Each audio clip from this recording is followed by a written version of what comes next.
Bir gurbet kuşu gibi sen çok uzaklara kovdun.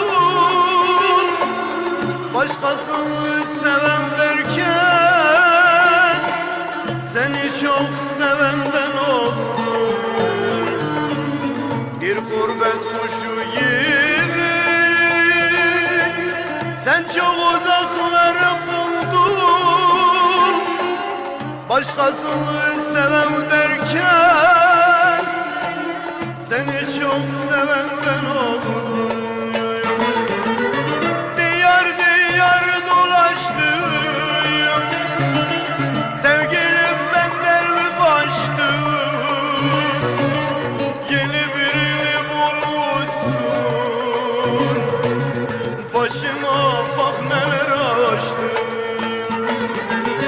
Gurbet gurbet dolaştım, sevgilim benden mi kaçtı? Yeni birini bulmuşsun, başıma bak neler açtı.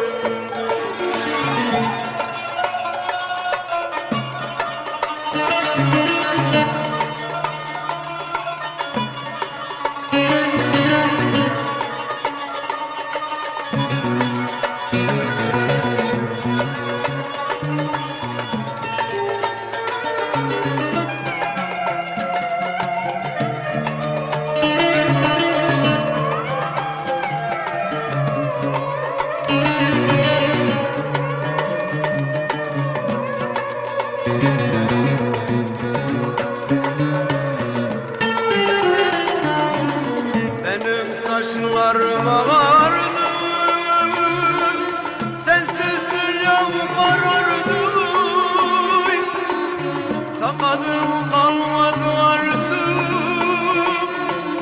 ömrümü yıllara aldı. Benim saçlarım ağardı, sensiz dünyam karardı. Takadım kalmadı artık, ömrümü yıllara aldı. Gurbet gurbet dolaştım, sevgilim benden mi kaçtı? Yeni birini bulmuşsun, başıma bak neler açtı. Diyar diyar dolaştım, sevgilim benden mi kaçtı? Yeni birini sevmişsin, başıma bak neler